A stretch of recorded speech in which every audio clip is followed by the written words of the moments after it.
I found out my fiancé cheated 3 days before our wedding.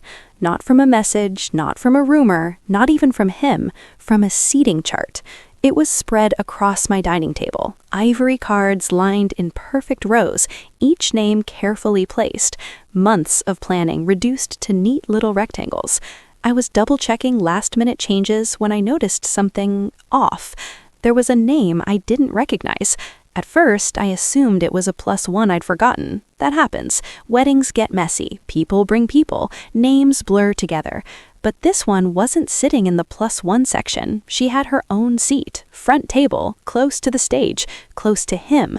I stared at the name longer than I should have. Something about it felt deliberate, intentional, like it had been placed there not accidentally, but carefully.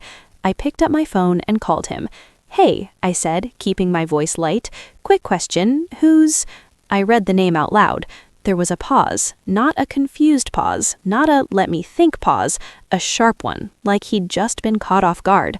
"Oh," he said, too quickly, "she's just a colleague." Just a colleague. I repeated it in my head, rolled it around, tested it. "From where?" I asked. Another pause, shorter this time. "Work," he said. That was when I knew, because he didn't work with anyone by that name. I knew his team, I knew the company, I knew the people he complained about, the ones he praised, the ones he avoided. I had spent years listening to his stories, memorizing names I never cared about, just because they mattered to him. This one had never come up, not once. "Okay," I said, and I hung up. I didn't confront him, not yet, because something had shifted. It wasn't loud, it wasn't dramatic, it was quiet, like a door closing somewhere deep inside me. 3 days before my wedding, I stopped being the woman who needed answers and became the woman who would wait for the truth to reveal itself. And it didn't take long. That night, I opened his laptop, not because I was suspicious, because I was certain. There's a difference. Suspicion looks for proof. Certainty just confirms it. His password hadn't changed. It was still the same one he'd used for years, the same one I used to tease him about for being too predictable. Predictable. That word felt different now. His email was clean, too clean. No threads, no strange names, nothing that screamed guilt. But people don't get caught in emails anymore. They get careless somewhere else. It took me less than 5 minutes to find it. A hidden folder, not even that hidden, just buried enough that someone who trusted him wouldn't think to look. Photos first, then messages, then videos. I didn't react immediately. I just watched, scrolled, observed. There she was, the same name from the seating chart, laughing in his car, sitting in my passenger seat, wearing one of his hoodies, standing in what looked like a hotel room. Then I saw the timestamps. Weeks, months. This wasn't a mistake. This wasn't a moment. This was a second life. And suddenly, everything started making sense. The late nights, the urgent meetings, the random distance, the way he'd started complimenting me less but criticizing me more. He wasn't changing, he was dividing himself between two versions of a life he thought he could manage, and I was the one he planned to marry. I sat there for a long time, not crying, not shaking, just still, because the worst part wasn't that he cheated, it was that he fully intended to stand at the altar, look me in the eyes and promise forever, while hiding another woman in the front row. That's when the idea came to me. Not fast, not dramatic, just quietly, like it had been waiting. I closed the laptop, picked up my phone, and started planning. Not revenge. No, something better. Something precise. If he wanted her at our wedding, then I was going to make sure she had the best seat in the house, and everyone would know exactly why. The next morning, I went to my final dress fitting. That still sounds strange to say, because people imagine betrayal as this all-consuming thing. Like once you know, the world stops, you collapse, you scream, you cancel everything in one dramatic moment. That's not what happened. I stood in a white room under soft lighting while a seamstress pinned the hem of my dress and told me I looked radiant. I smiled at my reflection and thought, he doesn't deserve to see me in this. There's something deeply unsettling about heartbreak when it arrives in the middle of normal life. The florist still wants answers. The venue still needs numbers. Your maid of honor is still texting about table candles. The bakery still needs confirmation on whether the cake knife is silver or gold. The machinery of the wedding keeps moving, even when the marriage is already dead. My maid of honor, Tessa, knew something was wrong the second I walked into the fitting room. She didn't say anything until the seamstress stepped out to grab a steamer. Then she looked at me through the mirror and said, "What happened?" Not, "Is something wrong?" What happened? I met her eyes and said, "I found out he's been cheating on me." She went completely still. "With who?" I gave her the name from the seating chart. She frowned. "Who even is that?" "Exactly." That was the first time I almost broke. Not because I said it out loud, because Tessa's face changed. People can lie to you for months, sometimes years, and somehow what finally shatters you is the look on someone else's face when they realize what was done to you.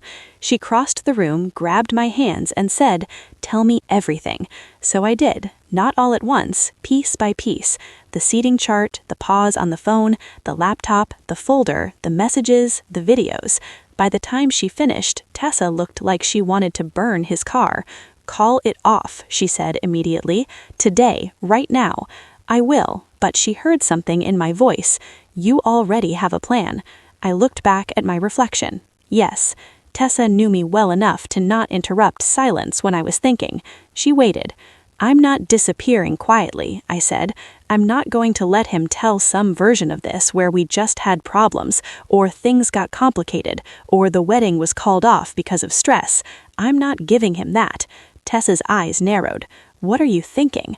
I turned to face her. "I'm thinking he invited his affair partner to watch him marry me." Her expression hardened. "I'm thinking that level of arrogance deserves an audience." For the first time since I told her, Tessa smiled, a slow, dangerous smile. "Oh," she said softly. "Okay." That afternoon I met with the wedding coordinator. Her name was Diane. Immaculate posture, calm voice, the kind of woman who could handle a power outage, a family meltdown, and a missing groomsman without smudging her lipstick. She had been coordinating high-end weddings for 20 years. Nothing surprised her. Until me. "I need to make a few changes," I said, sliding into the chair across from her desk. "Of course," she said. "Guest count? No. Timeline? No." I leaned forward. "I need full control of the projector system, the audio feed, and the handheld microphone during the reception." That got her attention. She blinked once. "May I ask why?" I could have lied, said I wanted to surprise him with a montage, said I planned a sentimental speech, said there was a last-minute family tribute. Instead, I said, "Because my fiancé has been cheating on me, and I'm deciding whether I want to expose him publicly." Diane stared at me for a moment. Then, very carefully, she closed the folder in front of her. "I see. That was the thing about older women with real experience. They don't panic, they assess." "I'm not asking you to do anything illegal," I said, "and I'm not asking you to participate. I just need to know what's possible." She folded her hands. "The projector can be manually overridden from the AV booth. The reception microphone can be controlled from the same place. If you're asking whether you can speak to your guests unplanned, yes. And the screens? Yes. Can anyone stop it?" She held my gaze. "The groom could try." That was enough. I nodded. "Thank you." She watched me for another second, then asked, "Are you certain you want to go forward with the event?" It was a fair question, because by then I'd already run the numbers in my head. The deposits, the travel, the guests flying in, the families gathering, the money spent, the expectations built, the months of planning. But this was no longer about preserving a wedding, it was about reclaiming the ending. "Yes," I said, "I'm certain." When I got home, he was already there, cooking dinner. That nearly made me laugh. He stood at the stove in the kitchen we had picked out together, stirring pasta sauce like he was auditioning for the role of devoted fiancé. Soft music playing, sleeves rolled, one hand holding a wooden spoon. "Hey," he said, smiling when he saw me. "How was the fitting?" Perfect. That was the word that flashed through my mind. Perfect. Because men like him always do this. They betray you in private and perform love in high definition. "It was fine," I said. He walked over and kissed my forehead. I let him. That part matters. I let him. Not because I still loved him in that moment, not because I was weak, not because I was confused, because I wanted him comfortable. Comfortable men tell on themselves. At dinner, he talked about vendor confirmations and the honeymoon and whether we should move the welcome dinner start time up by 30 minutes. I nodded in the right places. Then I asked, casually, "Are you excited everyone's coming in?" "Yeah," he said. "It'll be good." "Anyone special?" He looked up. Just for a second. There it was again, that tiny pause. "What do you mean?" "I was checking the seating chart," I said, twirling pasta around my fork. "There were a couple names I didn't recognize." He smiled, small, controlled. "Oh, probably coworkers and extended invites." Why?" "No reason." And just like that, he relaxed again. That was when I understood something important. He didn't think I was dangerous. He thought I was heartbroken. There's a difference. A heartbroken woman is predictable. She cries, she confronts, she asks why. A dangerous woman gets quiet. That night, after he fell asleep, I went back into the study and copied everything. Every photo, every message, every video. I sent it all to a new email account, backed it up twice, organized it into folders by date. I read every message between them. That part was worse than the videos, because physical betrayal hurts one way, but language is intimate in a different direction. It shows you where their mind goes when you're not in the room. He called her beautiful in the exact tone he used to use with me. He told her he felt trapped. He told me I was safe. That word sat in my chest like glass. Safe. As if loving him steadily had made me boring, as if loyalty was something to outgrow, as if building a life with someone made you disposable. Then it got worse, far worse. I found messages from her asking if he was really going through with the wedding, and I found his answer. "Yes, it's easier this way. Just trust me. After the wedding, I'll handle it." I read that line 3 times, not because I didn't understand it, because I did. He wasn't just cheating, he had a plan. Marry me first, untangle me later, use my stability, my family, my money, my name, my home, my trust, and then handle it. I sat in the dark with the screen glowing in my hands and felt something inside me settle into place. Not rage, clarity. That was the moment I stopped thinking about whether I should humiliate him and started thinking about how. The next day, I called a lawyer. Not because we were married, we weren't, but because our lives were already braided together in practical ways. Joint deposits, shared lease, wedding contracts, accounts tied to bookings, gifts already delivered, insurance paperwork half filed, a future already moving on paper. Her name was Nora, and she listened without interrupting. When I finished, she said, "Do you want to protect yourself quietly, or do you want to make a statement?" I said, "Both." That made her laugh once, not unkindly. Then we start with the quiet part.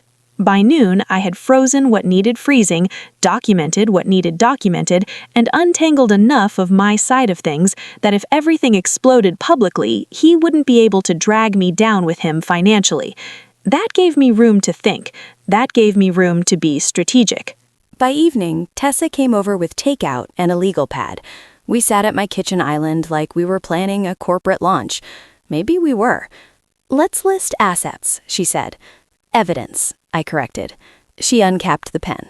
"Fine, evidence." We broke it down. What would be undeniable? What would be readable on a screen? What would hit hardest without turning ugly? What would expose him clearly enough that nobody could twist it later?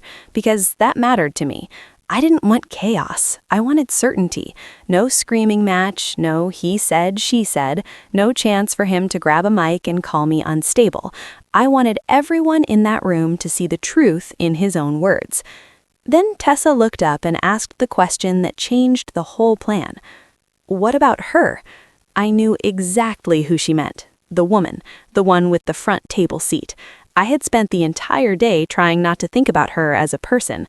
It was easier to file her under evidence, under accomplice, under problem. But people complicate revenge. "She knew," I said quietly. "How do you know?" "Because I read the messages." Tessa waited. "She knew he was marrying me." That landed between us. Not guessed, not suspected, Knew. She knew about the venue, the date, the dress fitting, the countdown posts. She joked about it in one message, asked if he was nervous to say his vows with a straight face. Tessa closed the notebook. Oh, then absolutely not. Not what? She doesn't get to sit in that room and watch this like she's some secret winner. I looked at her. What are you saying? I'm saying if you do this, you don't just expose him, you expose the whole lie. She was right, and the second she said it, I knew exactly how the final scene needed to happen. Not at the altar. That's what most people would expect. Object now or forever hold your peace. Gasps, public collapse, bridal revenge. Too messy, too theatrical, too easy for him to play victim. No, I wanted him relaxed first. I wanted him to think he'd made it. I wanted him standing in a room full of people, glass in hand, tie loosened, believing the danger had passed. That's when people unravel the hardest. At the reception, during the speeches, when everyone is smiling, when the families are softened by champagne and relief, when he's already been witnessed as a groom. That was the real stage. And once I saw it, I couldn't unsee it. I would let the ceremony happen, not because he deserved it, because I needed the timing to be perfect. The morning of the wedding, I woke up before my alarm. For a second, everything felt normal. Then I remembered, and instead of panic, I felt calm. That was the strangest part of all of it. Not the betrayal, not the lies, not even the plan. The calm. Like I had already processed the worst of it, and now I was just walking through the final steps of something inevitable. Tessa was already in the kitchen when I came downstairs. Coffee ready, music low. She looked at me like she was waiting to see which version of me had woken up. Still doing this? She asked. Yes, no hesitation. She nodded once. Okay. No pep talk, no second guessing, just alignment. That mattered more than anything. The hours blurred after that. Hair, makeup, dresses hanging from hooks, voices moving in and out of rooms, laughter that sounded slightly too loud, compliments that landed a little too softly. You look stunning. I'm so happy for you. This is going to be perfect. Perfect, that word again. I stood in front of the mirror once everything was done. White dress, clean lines, no excess. Exactly how I wanted it. I didn't look like someone about to fall apart. I looked like someone about to make a decision. My phone buzzed. A message from him. Can't wait to see you. I stared at it, then locked the screen without replying. Not out of anger, out of distance. By the time we arrived at the venue, everything was already in motion. Guests filling seats, soft music drifting through the air, the kind of atmosphere people spend months trying to get just right. I stayed in the bridal suite while the ceremony started assembling outside. Tessa checked her watch. You still have time to walk away, she said quietly. I shook my head. I already did. She didn't ask what I meant. She understood. Because walking away doesn't always look like leaving. Sometimes it looks like staying, just long enough to close the door properly. When the coordinator came to get me, everything slowed. Not dramatically, just enough. The doors opened, I stepped out, and for a moment, I forgot. Not everything, just enough to feel it. The music, the aisle, the people standing, the faces turning towards me. And at the end of it, him, standing there like nothing was broken, like nothing had ever been broken, smiling, confident, certain. That was the part that almost shook me. Not what he did, but how easily he stood there afterward. I walked towards him, step by step, not because I believed in what we were doing, because I needed him to believe it. That was the final piece. When I reached him, he took my hands. "You're shaking," he whispered. "They're not," I said. He smiled like it was nerves, like it meant something sweet. The ceremony passed in fragments. Words I had once imagined meaning everything now sounded distant. Promises spoken into a space that no longer existed. I said what I needed to say, not for him, for the structure of the moment, because the reception was where the truth lived. When it was over, everyone applauded. We walked back down the aisle together, married, on paper, in front of witnesses. Exactly what he wanted, exactly what I needed. The reception hall was already glowing when we entered, lights soft, tables set, music shifting into something warmer, celebratory, glasses clinking, people moving into that comfortable space between formal and relaxed. This was the part people remember, the joy after the pressure, The release. He was everywhere, shaking hands, laughing, pulling people into conversations, playing the role perfectly. I stayed close enough to be seen, distant enough to watch. At one point, I saw her, front table, exactly where I expected. She was wearing something understated, elegant, controlled, like she didn't want attention, but she was watching him constantly, tracking him across the room, not like a guest, like someone invested.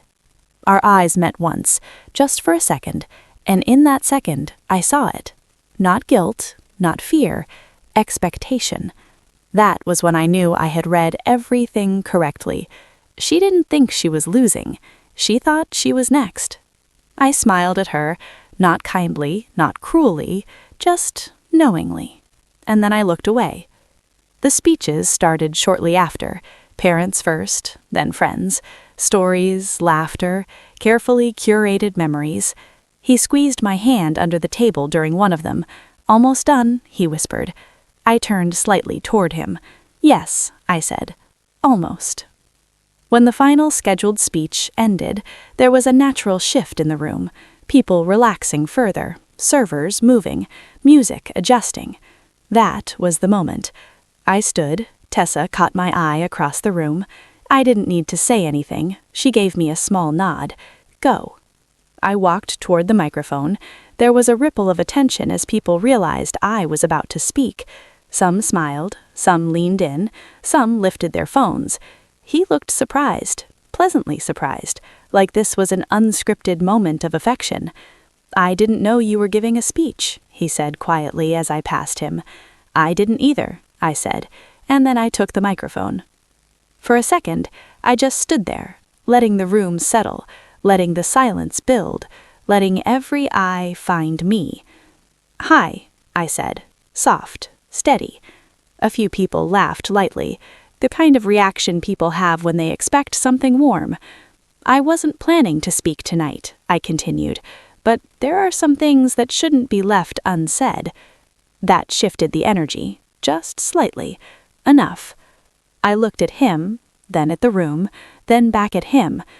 "When you plan a wedding," I said, "you spend a lot of time thinking about honesty, about promises, about what it means to stand in front of people and say you're choosing someone fully." He was still smiling, but it had tightened just a little. "I thought I understood what that meant," I said, "until a few days ago." The room went quieter. No more glinking glasses, no movement, just listening. "I found something," I said, and then I let the pause sit, long enough to make it uncomfortable. "I found out that the person I just married hasn't been honest with me." Now the smiles were gone, all of them. I turned slightly toward him. He leaned in, voice low. "What are you doing?" I didn't answer him. Instead, I looked toward the back of the room. "Could you turn on the screens, please?" There was hesitation, a beat. Then the projectors flickered to life. The first image appeared. A message, simple, clear, undeniable. His name, her name, his words. The room froze. Not loudly, not dramatically, just stopped. "No," he said under his breath, but it was too late. The next image appeared, then another, each one building, each one removing any space for interpretation. Laughter from earlier turned into silence. Silence turned into something heavier. Eyes moving from the screens, to him, then to her, then back again. "I didn't want to believe it at first," I said into the microphone, "because when you love someone, you don't imagine they're living a second life right next to yours." He stood up, reached for my arm. "Stop." I stepped back, still calm, still steady. "I thought maybe it was a mistake," I continued. "Something small, something human." Another image, a message about the wedding, about me, about timing. A quiet sound moved through the room, not loud, but unmistakable. Recognition. "That's when I realized," I said, "it wasn't a mistake." I turned fully toward him now. It was a plan. He looked like he was trying to find something to say, but there was nothing left, because everything he could have said was already on the screen. I lowered the microphone slightly, then raised it again, and since she's here tonight, I said, turning my gaze toward the front table, the entire room followed. She sat frozen, face pale, eyes wide, no longer composed, no longer invisible. I thought it would be unfair for her to watch this wedding without understanding what role she was actually playing in it. The silence that followed was absolute.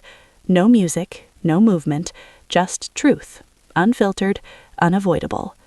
I set the microphone down, not dropped, placed, because this wasn't chaos, it was control. Then I looked at him one last time and said quietly, "You don't get to rewrite this." And I walked away, not running, not crying, walking. Through the same room that had just watched everything change. Behind me I could hear it starting, voices, questions, shock, the collapse of something he thought was secure, but I didn't turn around because the ending wasn't back there, it was forward, and for the first time in a long time, I wasn't being watched, I was choosing where to go, and that made all the difference.